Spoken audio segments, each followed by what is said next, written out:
ناظرین، حالیہ سالوں میں کرسٹل میتھ کا نشہ بڑھا ہے، جس کو ہم عام زبان میں آئس بھی کہا جاتا ہے۔ اس کا استعمال جو پڑھے لکھے پاکستان کے مرد و خواتین ہیں ان میں بڑی تیزی کے ساتھ پھیل رہا ہے۔ اگرچہ حکومت اس ضمن میں کچھ اقدامات اٹھانے کا دعویٰ کرتی ہے، مگر جو زمینی حقائق ہیں وہ بہت مختلف بھی ہیں اور تشویشناک بھی ہیں۔ میں ہوں ملک ظہیر بابر۔ اگر آپ نے یہ چینل سبسکرائب نہیں کیا تو اس چینل کو سبسکرائب کریں۔ ناظرین، آئس کا جو نشہ ہے وہ بہت سارے جو مریض ہیں ان کے جو لواحقین ہیں وہ اس کو کھلے عام بتانے سے گریزاں ہیں۔ ماہرین کا خیال ہے کہ یہی وجہ ہے کہ اس نشے کے جو مریض کی کل تعداد بھی سامنے نہیں آ رہی، اور ان کے علاج معالجے کے حوالے سے جو مشکلات درپیش ہیں وہ بھی ظاہر ہو رہی ہیں۔ دوسری طرف جو پاکستان انسداد منشیات فورس کے مطابق ملک میں تقریباً 27 ملین افراد آئس کا نشہ کرتے ہیں، جن میں خواتین بھی شامل ہیں اور مرد حضرات بھی شامل ہیں۔ جیسے کہ ذکر کیا جا چکا ہے کہ یہ نشہ مڈل کلاس اور ہائی اپر مڈل کلاس میں زیادہ تیزی کے ساتھ فروغ پا رہا ہے۔ ناظرین، جو کرسٹل میتھ ہے وہ اس کا جو نشہ ہے وہ یوں کیا جاتا ہے کہ زبان پر رکھ کر سگریٹ نوشی کے ذریعے، سونگھنے کے ذریعے یا انجیکشن لگا کر یہ نشہ کیا جاتا ہے۔ زیادہ تر جس طرح سے دیگر جو نشے ہیں بڑھتے ہیں کمپنی کے ذریعے، یعنی کہ مرد و خواتین جن حلقوں میں اٹھتے بیٹھتے ہیں وہاں سے یہ نشہ بڑھتا ہے، اس نشے کی لت پڑتی ہے اور پھر معاملہ تشویشناک حد تک بڑھتا ہی چلا جاتا ہے۔ اس نشے کے نتیجے میں مزاج کا چڑچڑا ہو جانا، تشدد کی جانب مائل ہو جانا،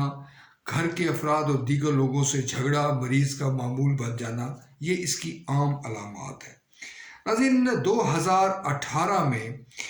اینٹی نارکوٹکس فورس نے جب مختلف ملک کے تعلیمی اداروں پر چھاپے مارے اور ان خفیہ اطلاعات کی بنیاد پر مارے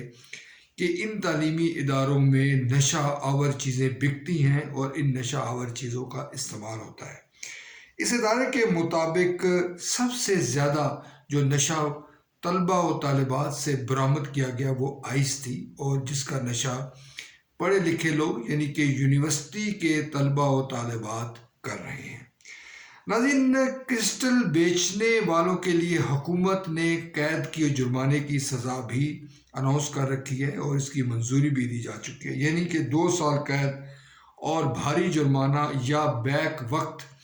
دونوں سزائیں بھی دی جا سکتی ہیں۔ مگر زمینی حقائق جیسے کہ ذکر کیا جا چکا ہے وہ یہ ہے کہ یہ نشہ بڑی تیزی کے ساتھ فروغ پا رہا ہے۔ خیبر پختونخوا کے حوالے سے ایک تشویشناک معاملہ یہ ہے کہ وہاں کی جب خواتین مریض سامنے آتی ہیں تو ان کے جو والدین ہیں وہ چونکہ ایک روایتی معاشرے سے تعلق رکھتے ہیں، لہٰذا ان کی یہ کوشش ہوتی ہے کہ ان کی جو قریبی عزیزہ ہیں اس کا نام ظاہر نہ ہو اور یہ کسی طور پر معلوم نہ پڑے کہ ان کی بہن، بیٹی یا بیوی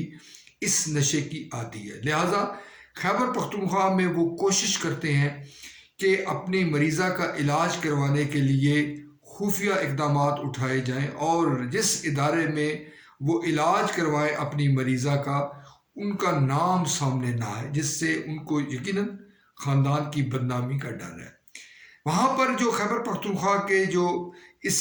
نشے کے عادی افراد کے لوگوں کو جو علاج کرتے ہیں ان کے بقول ہم ایسے خاندانوں کو، ایسی خواتین کو علاج کے لیے پنجاب میں یا اسلام آباد کی جانب ریفر کرتے ہیں تاکہ وہاں پر خاموشی کے ساتھ ان کا علاج معالجہ بھی ہو جائے اور ان کا نام بھی ظاہر نہ ہو جائے۔ ناظرین، افسوسناک معاملہ یہ ہے کہ یہ آئس کے نشے کے حوالے سے میڈیا میں وقتاً فوقتاً خبریں ضرور آتی ہیں، مگر اس ایشو کو اس طرح سے ہائی لائٹ نہیں کیا جاتا جس طرح کرنے کی ضرورت ہے۔ جیسے بتایا جا چکا ہے کہ کم و بیش 27 ملین افراد پاکستان میں نشہ کرتے ہیں، آئس کے علاوہ مختلف نشے کے وہ عادی ہیں، مگر ان نشہ کرنے والوں کے مسائل،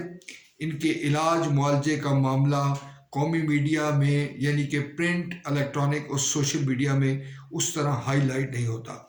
ہمارے یہاں کلچر یہی ہے کہ جب کوئی معاملہ اٹھتا ہے، اٹھنے سے مراد میڈیا میں ہائی لائٹ ہوتا ہے،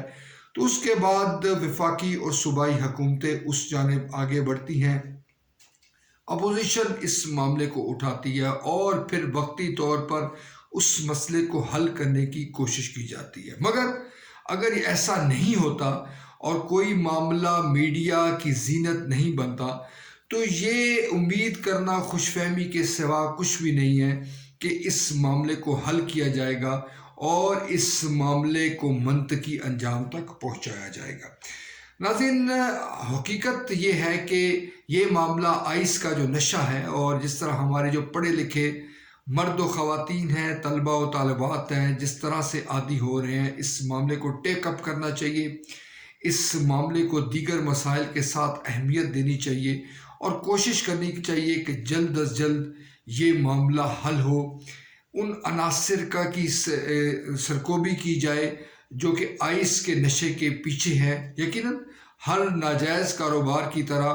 وہ عناصر منظم بھی ہیں، اثر رسوخ بھی رکھتے ہیں، جس کی وجہ سے تاحال ان کے خلاف کوئی کارروائی دیکھنے میں نہیں آئی۔